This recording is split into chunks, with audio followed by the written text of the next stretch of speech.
તો હેલો મિત્રો, કેમ છો? તો સ્વાગત છે મારી ચેનલ પવિત્ર વાર્તા કથામાં. તો આજે આપણે વાત કરવાની છે રાંદલ માતાજીનું વાર્તા, જેનું વિવાહ કેવી રીતે થયા. તો ચાલો સ્ટાર્ટ કરીએ. રાંદલ માતાજી ભગવાન વિશ્વકર્માના પુત્રી રૂપે અવતર્યા હતા. રાંદલ માતાજી જેમ જેમ મોટા થતા ગયા તેમ તેમ ભગવાન સૂર્યનારાયણને તેમને પ્રતિ લાગણી થઈ અને તેમની સાથે વિવાહની ઈચ્છા થઈ. તેઓ સીધા જ ભગવાન વિશ્વકર્મા પાસે જઈને લગ્નનો પ્રસ્તાવ મૂક્યો, પરંતુ ભગવાન વિશ્વકર્માએ તેમને પ્રસ્તાવ સ્વીકાર કર્યો નહીં. છતાં પણ ભગવાન સૂર્યનારાયણે હાર માની નહીં. એક વખત રાંદલ માતાજીના ભગવાન સૂર્યનારાયણના ઘરે માટીનું બનેલું પાત્ર માંગવા આવ્યા.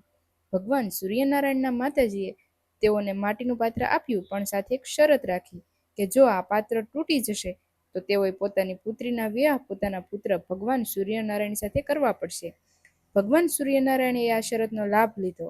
જ્યારે રાંદલ માતાજી પાત્ર લઈને ઘોડા પર પોતાના ઘેર જઈ રહ્યા હતા, ત્યારે ભગવાન સૂર્યનારાયણ તેમના રસ્તામાં બે આખલાને લડતા મૂકી દીધા, જેના લીધે પાત્ર તેમના હાથમાંથી પડી ગયું અને તૂટી ગયું. જેથી કરીને ભગવાન સૂર્યનારાયણે તેમને શ્રાપ આપ્યો કે તેઓ જંગલમાં પોતાના સંતાનો સાથે ભટકશે. ભગવાન સૂર્યનારાયણના શાપના લીધે રાંદલ માતાજીએ પોતાનું સાયા સ્વરૂપ પ્રગટ કર્યું અને ભગવાનની સેવામાં લગાવી દીધા ને પોતે પોતાના પિતાના ઘરે ચાલ્યા ગયા. જ્યારે ભગવાન વિશ્વકર્માએ રાંદલ માતાજીને પૂછ્યું કે તેઓ શા માટે ઘરે પાછા ફર્યા, ત્યારે માતાજી ઉત્તર આપ્યો કે તેઓ પોતાના પતિને નહીં છોડી અહીં આવ્યા છે. ત્યારે વિશ્વકર્માએ કહ્યું કે વિવાહ પછી દીકરીનું સાસુ ઘર તો તેનું સાસરિયું જ કહેવાય. જેથી કરીને માતાજી પોતાનું પિતાનું ઘર છોડીને જંગલમાં તપ કરવા ચાલ્યા ગયા. રાંદલ માતાજીએ જંગલમાં 14 વર્ષ સુધી તપ કર્યું. રાંદલ માતાજી પાસે હવે કોઈ માર્ગ જ ન હતો. તેઓ પોતાના પતિના ઘરે જઈ શકે તેમ ન હતા અને પોતાના પિતાના ઘરે તેઓથી જંગલમાં તપ શરૂ કર્યું. તે દરમિયાન માતાજીના સાયા સ્વરૂપે જે સૂર્યનારાયણ દેવ પાસે હતા, બે બાળકોને જન્મ આપ્યો, શનિદેવ અને તાપીદેવ. એક વખત યમરાજ અને શનિદેવ વચ્ચે ઝઘડો થયો. ત્યારે શનિદેવના માતાજીએ યમરાજને શાપ આપ્યો કે જ્યારે તેઓ પોતાના પગ જમીન પર મૂકશે ત્યારે તેમાંથી લોહી નીકળશે. સાંજે જ્યારે સૂર્યનારાયણ દેવ ઘરે પાછા ફર્યા ત્યારે યમરાજ તેમને કહ્યું કે માતાજીના શાપના લીધે જ્યારે તેઓ જમીન પર પગ મૂકશે ત્યારે તેઓને લોહી નીકળશે. ત્યારબાદ ભગવાન સૂર્યનારાયણે યમરાજને ઠીક કર્યા અને મનમાં વિચાર કર્યો કે કંઈક ખોટું થઈ રહ્યું છે. નહીતર કોઈ માં પોતાના બાળકોને શ્રાપ ન આપે, અને આપે તો પણ પોતાના બાળકો તે શ્રાપથી પીડાય. તેથી તેમણે રાંદલ માતાજીના સાયા સ્વરૂપને બોલાવી અને સત્ય જાણવાનો પ્રયાસ કર્યો. સાયા સ્વરૂપે કહ્યું કે પોતે રાંદલ માતાજી છે, પરંતુ સૂર્યનારાયણ ભગવાન માન્યા નહીં. કહ્યું કે જો તમે સત્ય નહીં કહો તો હું તમને બાળીને ભસ્મ કરી નાખીશ. જેથી તેણે સત્ય કહેવું પડ્યું. સત્ય જાણ્યા પછી સૂર્યનારાયણ દેવે ભગવાન વિશ્વકર્માના ઘરે તપાસ કરી કે રાંદલ માતાજી ક્યાં છે. ત્યારે વિશ્વકર્માએ કહ્યું કે તેઓને પણ જાણ નથી કે ઘર છોડ્યા પછી રાંદલ માતાજી ક્યાં ગયા.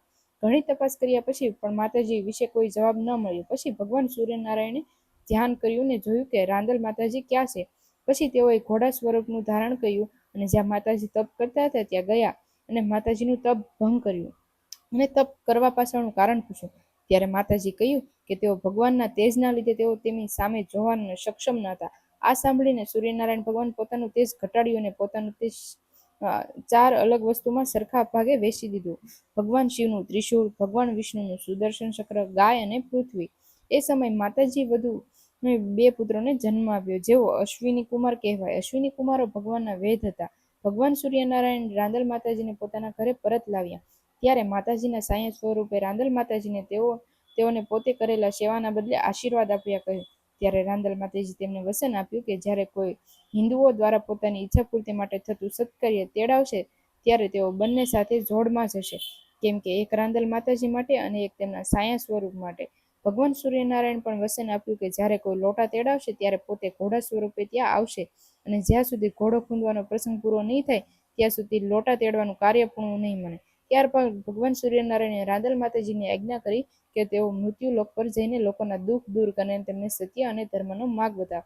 તો જય રાંદલ માતાજી. જો તમને આવી સ્ટોરીની વાર્તા ગમતી હોય અને આગળ વિડીયો જોવો હોય તો તમે મારી ચેનલને સબસ્ક્રાઇબ કરી દેજો, લાઇક કરી દેજો, અને મળશું આવીને આવી ફરીથી એક નવી વાર્તામાં.